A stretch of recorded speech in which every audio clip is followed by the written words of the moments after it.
Thanks for joining us on 44 News this morning. Yeah, we hope your day is off to a great start. A little advice to the ladies, you might want to layer on the hairspray as it is windy out there this morning. Yes, I know. I felt like I was going to fall over. I was like walking sideways, walking in the door there.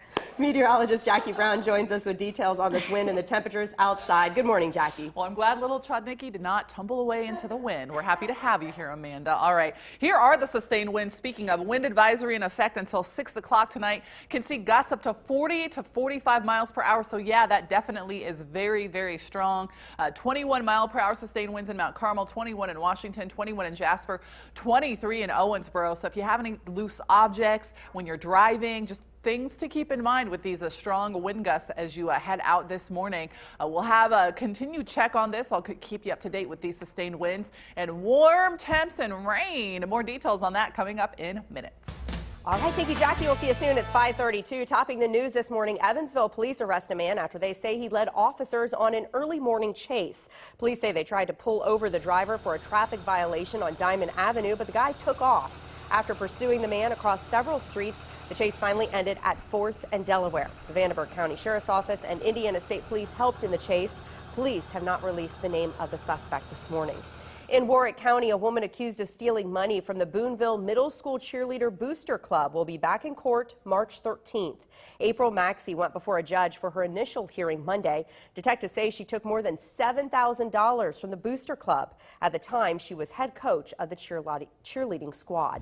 Well, the man who ran over a cross memorial at Henderson Central Park will go to jail for the crime. A judge handed down that sentence Monday in a Henderson County courtroom. Anthony Burris pleaded guilty to running over those crosses last year. He'll spend 3 years in prison on criminal mischief charges and leaving the scene of an accident. The court denied his request for probation. The nature and circumstances of the crime, the history, character, and condition of the defendant, the court is of the opinion that imprisonment is necessary for the public because there is a substantial risk that during a period of probation or conditional discharge, the defendant would commit another crime. One of the 160 crosses Burris ran over bared his own father's name.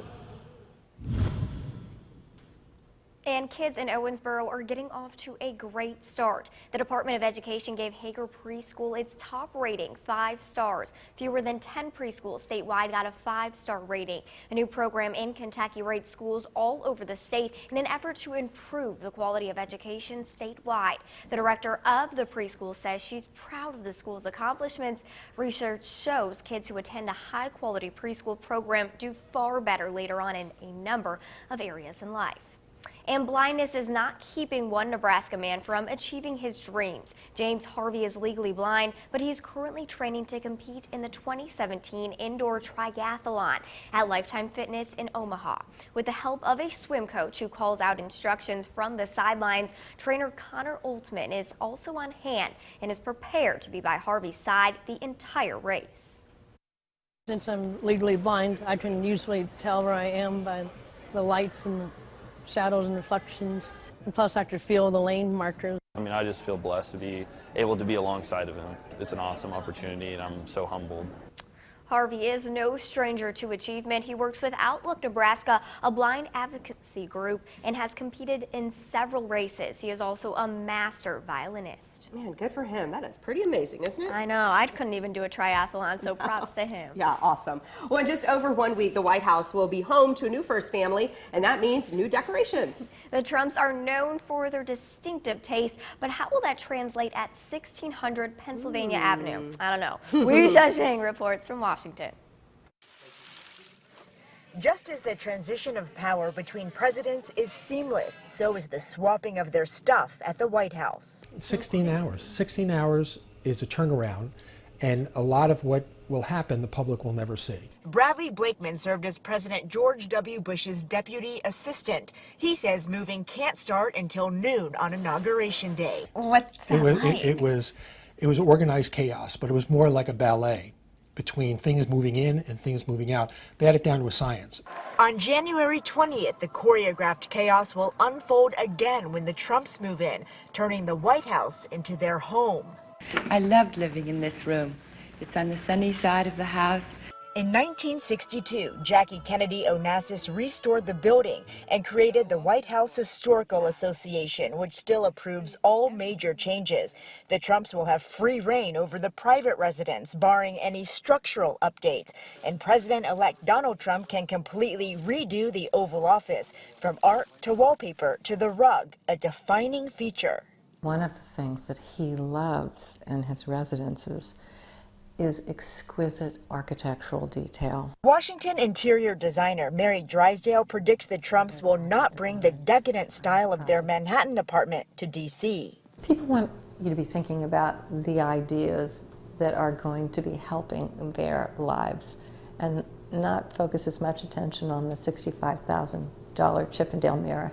Like every first family, the Trumps will be temporary tenants with a duty to preserve the permanent history of the White House. Weijia Zhang, CBS News, Washington.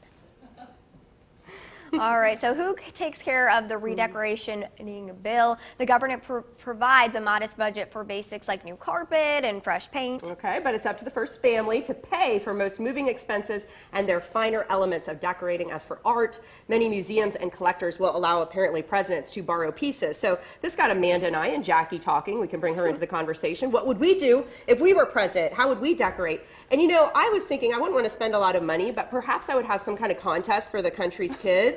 And they could make art, and then we could hang that in the White House. Oh, I love it. I know Melissa was really concerned with the taxpayers. I'm like, Melissa, Yeah, you're not she was- really going to be the president. She was like, we cannot spend those dollars. So you guys, she would be This a is in great theory. president, I think. You would be a great president because you were concerned. I was like, ooh, would it be weird if I like decorated it with Halloween decorations year round? Too creepy.